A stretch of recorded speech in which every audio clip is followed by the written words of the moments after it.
Pemirsa, film animasi Merah Putih One for All tengah menjadi topik hangat di media sosial. Film yang menelan dana produksi sekitar 6,7 miliar rupiah diduga mendapat pendanaan dari pemerintah.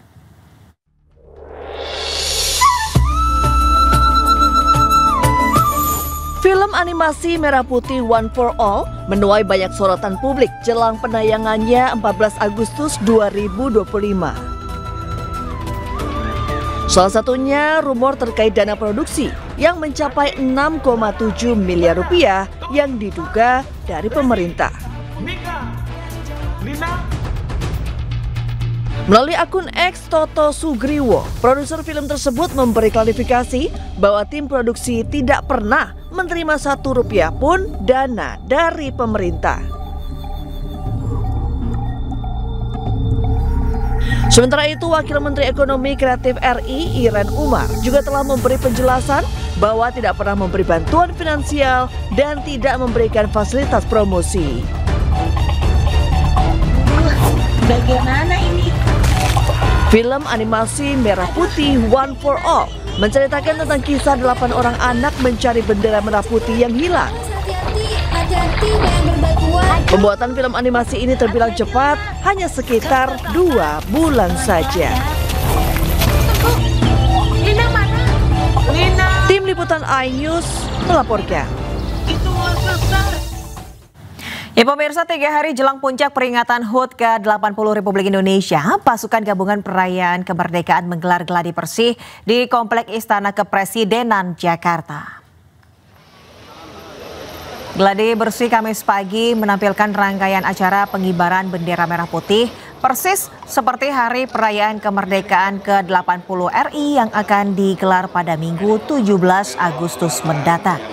Simulasi dilakukan mulai dari tata panggung, alur prosesi pengibaran bendera merah putih, penempatan tamu undangan, hingga demo udara pembentangan bendera.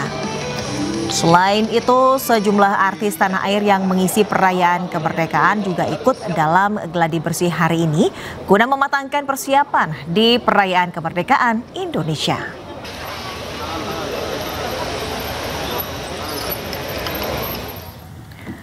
Jalanan di Dusun Mener, Kabupaten Karanganyar, Jawa Tengah kini mirip dengan wahana wisata. Pasalnya, sambut hari ulang tahun ke-80 RI, jalanan ini dihiasi lukisan warna-warni.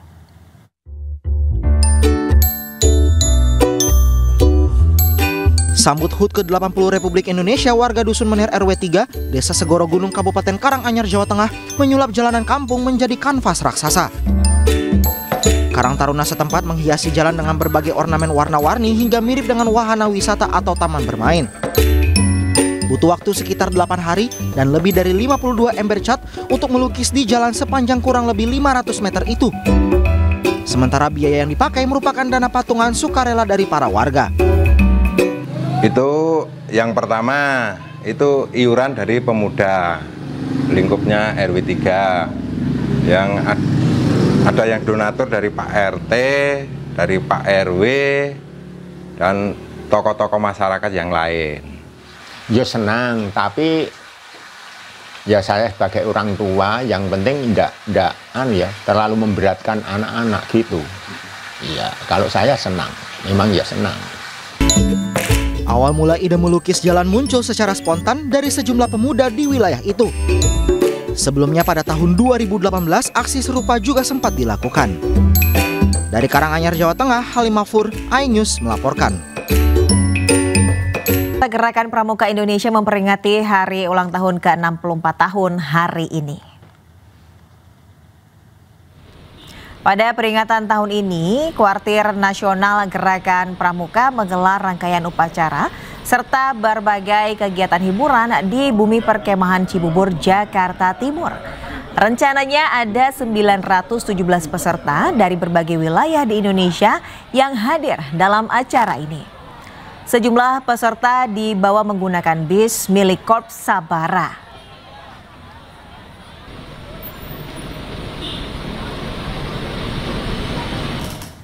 Ya, sore ini upacara peringatan Hari Pramuka yang dirangkaikan pembukaan perkemahan pramuka berkebutuhan khusus akan digelar di Bumi Perkemahan Cibubur, Jakarta Timur. Lalu seperti apa persiapan di sana? Kita tanyakan langsung kepada jurnalis iNews Nata Arman yang kini berada di Buperta Cibubur. Ya, Nata, bagaimana persiapan akhir di sana dan apakah Presiden dijadwalkan akan hadir? Nata. Baik. Ya, selamat siang Deswita dan juga pemirsa terkait dengan perayaan Hari Ulang Tahun Pramuka ke-64, tepatnya pada hari ini tanggal 14 Agustus 2025. Beginilah situasinya persiapannya karena nanti akan digelar ataupun dilaksanakan pada pukul 3 sore dan tentunya dari tadi sekitar pukul 11 sudah ramai sekali dari para peserta yang sudah memenuhi kawasan Buperta ini.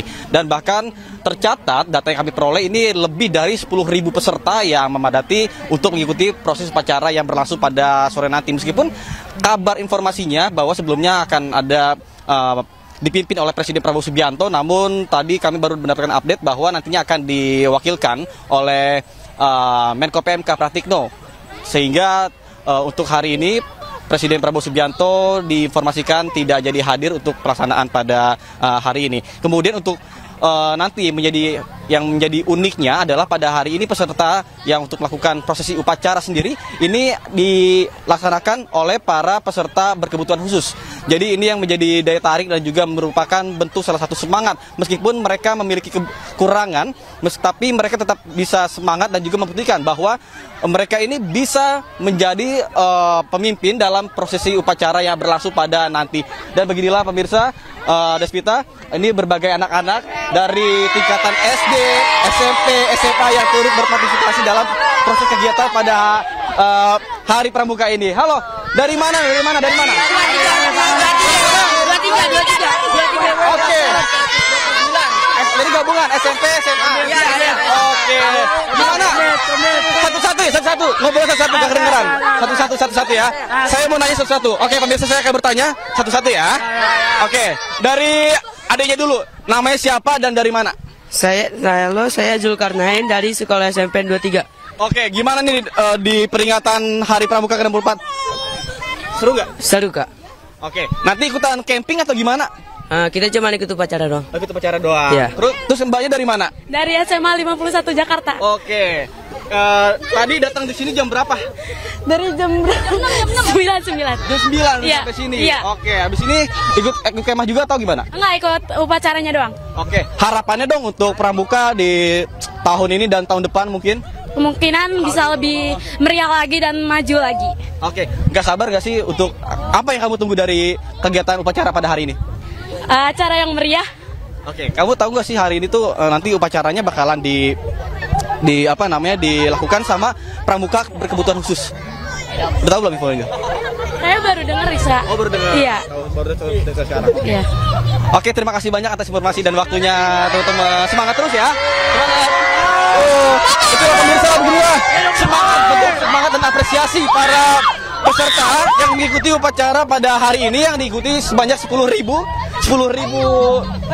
para muda-mudi yang tergolong dari tingkatan SMP sampai dengan SMA. Tentunya mereka sangat antusias sekali, bahkan menunggu sejak tadi pagi, kemudian juga menggunakan kendaraan-kendaraan seperti truk tentara. Mereka dengan bahagia sukacita untuk merayakan kegiatan yang berlangsung pada hari kemarin, hari ini, dan juga sampai dengan nanti tanggal 19 Agustus 2025. Kemudian untuk yang berkemah sendiri ini adalah pramuka yang berkebutuhan khusus, sehingga untuk mereka, para peserta yang hadir sebanyak 10.000 ini hanya untuk mengikuti upacara yang berlangsung pada nanti sore. Sementara saya kembali pada Anda di studio. Deswita.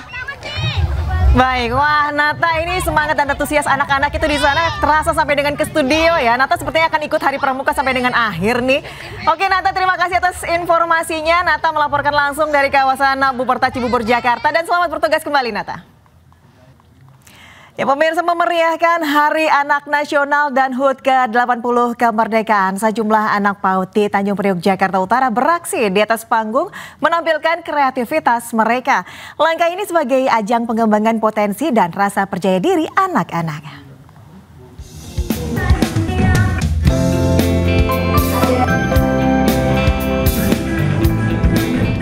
Penampilan penuh percaya diri dari anak PAUD atau pendidikan anak usia dini inklusi binaan PLN Indonesia Power unit bisnis pembangkitan Priok Jakarta Utara ini menarik hati penonton di pusat pelatihan seni budaya Aki Tirem Jakarta Utara. Anak-anak ini menampilkan kreativitas terbaiknya. Inilah salah satu langkah PLN Indonesia Power UBP Priok untuk mengembangkan potensi dan membangun rasa percaya diri serta memperkuat semangat inklusi di masyarakat, khususnya anak-anak PAUD. Mengambil momen perayaan Hari Anak Nasional dan Kemerdekaan, langkah ini merupakan wujud komitmen PLN Indonesia Power UBP Priok untuk mendukung tumbuh kembang anak-anak khususnya yang berkebutuhan khusus. Diharapkan melalui pendampingan ini membuat anak-anak berkebutuhan khusus ini bebas untuk berkembang dan berekspresi hingga menciptakan keceriaan dan menginspirasi semua pihak. Terkait dengan pemberdayaan masyarakat adalah nomor satu. Pemberdayaan masyarakat itu tak kalah, tak bisa lepas dari ketersediaan sumber daya manusia yang sangat mumpuni. Gitu, kira-kira seperti itu. Anak-anak adalah cikal bakal penerus dari sumber daya manusia yang dibutuhkan untuk pengembangan masyarakat. Untuk itu kami sangat support di sisi pengembangan anak-anak, khususnya untuk anak-anak yang berkebutuhan khusus, sehingga nanti bisa bersaing dengan anak-anak yang normal, seperti itu, kira-kira seperti itu. Sehingga nanti dari anak-anak yang berkembang itu akan menjadi potensi, akan menjadi sumber daya yang akan bisa mengembangkan Jakarta Utara dan khususnya dan Indonesia secara umum, kira-kira seperti itu. Diharapkan program ini mampu mendukung langkah pemerintah untuk mendorong pendidikan inklusi yang merata dan berkualitas sekaligus menjadi inspirasi bagi sekolah-sekolah lain untuk memberikan kesempatan yang sama bagi seluruh anak. Dari Jakarta, Ade Firmansyah, iNews melaporkan. Pemirsa, Pos Indonesia dipercaya memegang amanah program penyaluran bantuan subsidi upah dari pemerintah untuk pekerja di seluruh penjuru negeri. Capaian nasional Pos Indonesia hingga akhir Juli 2025 adalah 93,7% atau 14,95 juta penerima. Lalu seperti apa strategi Pos Indonesia di balik angka pencapaian yang membanggakan ini? Berikut perbincangannya. Assalamualaikum warahmatullahi wabarakatuh. Salam jumpa dan salam sejahtera untuk kita semua. Pemirsa, hari ini kita akan mengulik lebih dalam program penyaluran bantuan subsidi upah yang berdampak di tahun 2025, berapa realisasinya yang diamanahkan kepada Pos Indonesia untuk mengantarkan harapan ke seluruh penjuru negeri. Dengan semangat tepat waktu, tepat sasaran, dan tepat jumlah, Pos Indonesia bekerja di 514 kabupaten kota, termasuk wilayah 3T, terdepan, tertinggal, dan terpencil, untuk menjaga kepercayaan dan menyalurkan harapan ke jutaan penerima. Ya pemirsa, saat ini sosok penggerak utama di garda terdepan telah hadir bersama saya, Satgas Program Penyaluran Bantuan Subsidi Upah Pos Indonesia, Bapak Andi Rosa. Assalamualaikum Pak Andi, salam sehat Pak Andi. Waalaikumsalam, sehat. Iya Pak Andi, menjelang di akhir ya Pak Andi ya, setelah perpanjangan kemarin, ini kabar yang luar biasa, Pos Indonesia bisa mencapai di angka 98% dalam realisasi penyaluran bantuan subsidi upah. Nah, seperti apa sih Pak Andi kerja berat yang dilakukan Pos Indonesia khususnya di Satgas ya, sebagai garda terdepan dalam penyaluran bantuan subsidi upah ini Pak? Baik, terima kasih Pak Febri. Jadi yang pertama yang kita lakukan adalah pertama memperpanjang jam buka layanan. Jadi selama penyaluran BSU ini kita mulai buka dari jam 7 pagi sampai jam 9 malam di seluruh kantor pos. Yang kedua, kita juga membuka layanan tetap di hari Sabtu dan Minggu. Jadi di hari libur kita tetap buka gitu untuk membantu para penerima BSU mencairkan uangnya di kantor pos.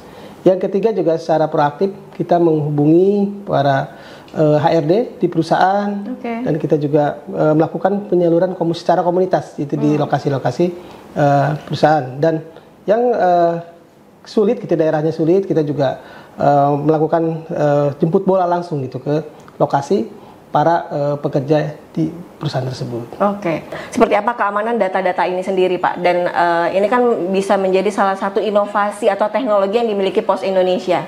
Oke, baik. Jadi kalau dashboard memang kita siapkan secara real time. Jadi jam berapapun dari Kementerian Tenaga Kerja untuk bekerja kita bisa terlihat gitu kan tren di seluruh kota ataupun kabupaten di Indonesia terkait dengan kinerja penyaluran bantuan subsidi upahnya. Terkait data juga kita tentunya teman-teman kita di PT Pos ini sudah tersertifikasi juga dari sisi pengolahan data gitu kan, sehingga kita pastikan bahwa data tersebut aman gitu kan. Selanjutnya data ini juga nanti bisa menjadi barometer ataupun juga evaluasi ya terkait dengan si pemberi kerja untuk melihat seperti apa sih kinerja penyaluran bantuan subsidi upah di PT Pos ya. PT Pos Indonesia. Oke Pak, setelah perjalanan yang cukup panjang ya Pak ya, dan ini juga kunjungan dari Wapres ke kantor pos tentunya juga menjadi bahan evaluasi juga apakah bantuan subsidi upah ini memang menjadi bantalan lah bagi para pekerja Indonesia. Bapak melihatnya seperti apa Pak? Ya, kalau kita melihat dialog ya Pak Wapres, Pak Menaker dengan para penerima BSU, harapannya tentu dari para penerima BSU ini program ini tetap berlanjut gitu kan, karena sangat membantu gitu kan untuk tentunya kebutuhan dari para penerima ataupun pekerja. Gitu. Oke, Pak, apa jangka panjang yang dilakukan Satgas khususnya di bantuan subsidi upah?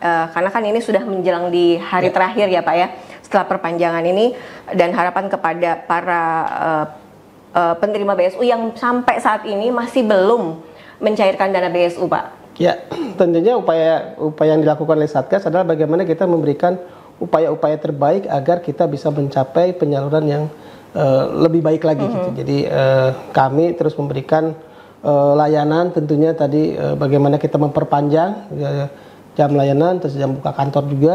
Harapannya tentu para penerima BSU tersebut yang belum mencairkan bisa segera datang ke kantor pos, ataupun kalau memang tidak berhalangan hadir, ini segera hubungi kantor pos terdekat untuk kita lakukan pengantaran secara langsung ke alamat penerima. Gitu. Dari pemerintah daerah, terus juga dari BPJS Ketenagakerjaan khusus data. Nah, seperti apa kolaborasi ini dilakukan, dan juga tentunya kalau untuk wilayah 3T kan butuh pengamanan ekstra Pak, melihat lokasi dan juga target yang diminta oleh pemerintah Pak. Baik, kalau secara terpusat kita juga dari Satgas Kantor Pusat, kita koordinasi dengan Kementerian Tenagakerja, termasuk dengan kantor pusat dari BPJS Ketenagakerjaan. Nah, di daerah teman-teman juga melakukan kolaborasi gitu setempat dengan Pemda setempat maupun juga dengan BPJS Ketenagakerjaan setempat ya. Jadi kita benar-benar pengen memberikan layanan yang terbaik, dan bantuan subsidi upah ini bisa tepat waktu ya dan tepat sasaran tentunya sesuai dengan harapan dari pemerintah. Oke, terakhir Pak Andi, apa harapan dari Ketua Satgas maupun Pos Indonesia Pak? Ini kan menjadi lini bisnis di bisnis jasa keuangan, dan ini juga menjadi layanan yang hanya dimiliki Pos Indonesia, baik itu bisa memberikan kontribusi langsung kepada masyarakat penerima maupun si pemberi kerja Pak. Ya, harapannya tentu PT Pos Indonesia dengan berbagai inovasi yang dilakukan, dengan jaringan yang sangat luas ya untuk menjangkau para penerima bantuan ya, baik itu bantuan subsidi upah maupun nanti bantuan sosial dari pemerintah pusat ataupun juga yang dianggarkan oleh pemerintah daerah oleh APBD gitu kan.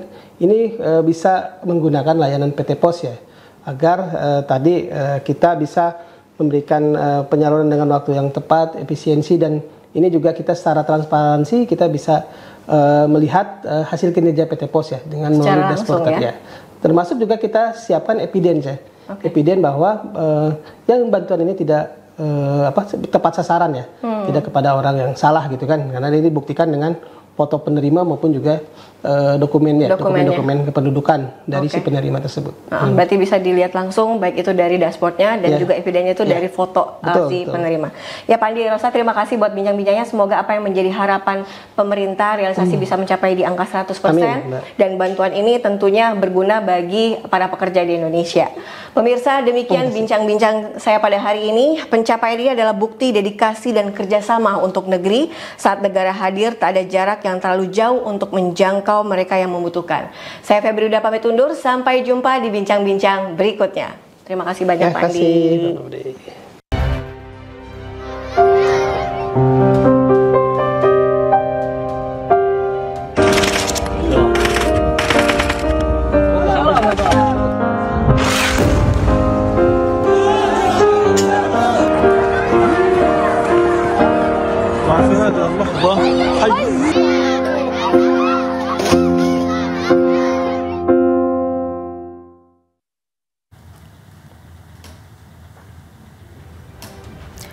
Pemirsa, militer Israel tengah menyiapkan serangan yang lebih luas di Gaza. Perdana Menteri Israel Benjamin Netanyahu menyerukan warga Palestina untuk segera keluar meninggalkan kota Gaza.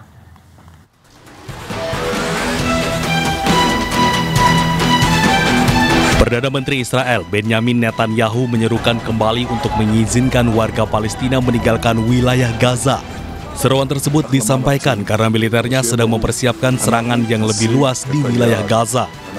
Netanyahu menyampaikan untuk memberi warga Palestina kesempatan untuk meninggalkan zona pertempuran dan secara umum meninggalkan wilayah Gaza jika mereka mau. Di jalur Gaza, Israel selama bertahun-tahun telah mengontrol ketat perbatasan dan melarang banyak orang pergi. Sebelumnya, Netanyahu mengumumkan bahwa serangan militer terbaru terhadap jalur Gaza akan segera dimulai. Netanyahu mengatakan bahwa dirinya berharap dapat menyelesaikan serangan terbaru ke jalur Gaza dengan cukup cepat. Netanyahu mengatakan dirinya tidak memiliki pilihan lain selain menyelesaikan pekerjaannya dan mengalahkan Hamas untuk membebaskan para sandera. Israel pun telah berbicara dengan Presiden Amerika Serikat Donald Trump untuk membahas rencana Israel untuk menguasai sisa benteng Hamas di Gaza. Di tengah krisis kelaparan, warga Gaza harus menghadapi risiko kematian akibat serangan tentara Israel di lokasi distribusi bantuan. Pemandangan menyedihkan terlihat saat seorang warga yang tengah mencari bantuan makanan justru kembali dengan menggendong jenazah seorang pria yang dibunuh tentara Israel di lokasi distribusi bantuan. Meski sudah dikecam dunia internasional, Israel terus menjadikan bantuan kemanusiaan sebagai jebakan maut bagi warga Gaza yang kelaparan. Di lokasi berbeda, nampak tank militer Israel mendekat ke arah kerumunan warga yang kelaparan dan tengah antre bantuan kemanusiaan di lokasi distribusi.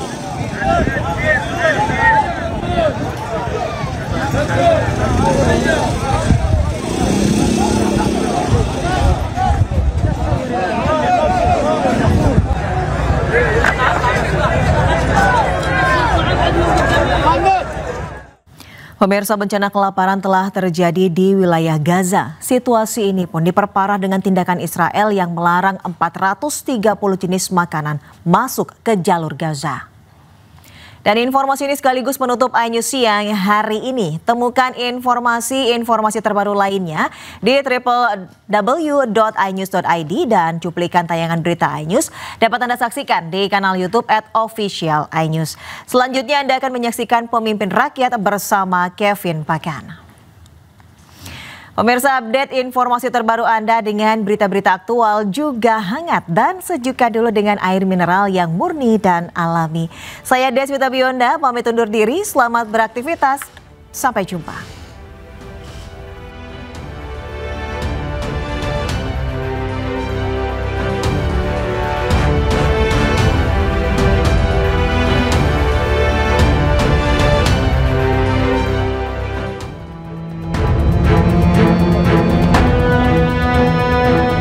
Sejumlah truk bantuan saat ini telah masuk ke Gaza sejak 27 Juli usai adanya tekanan publik internasional. Meski demikian, Israel hingga kini masih memblokir 430 jenis makanan masuk ke Gaza. Ratusan jenis makanan tersebut mulai dari daging beku, dari segala jenis, ikan beku, keju, produk susu, sayuran beku, dan juga buah-buahan.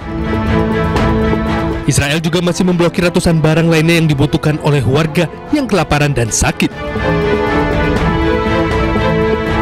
Pernyataan tersebut mengatakan pelonggaran akses bantuan sebagai yang diumumkan pada 27 Juli belum mencabut pembatasan luas terhadap makanan dan barang-barang penting lainnya. Israel juga telah secara langsung menargetkan sumber makanan dengan tidak hanya mencegah bantuan, tetapi juga dengan sengaja mengebom 44 bank makanan, menewaskan puluhan pekerja di dalamnya dan menargetkan 57 pusat distribusi makanan dengan pengeboman. Tindakan Israel ini semakin memperparah krisis kelaparan di Gaza.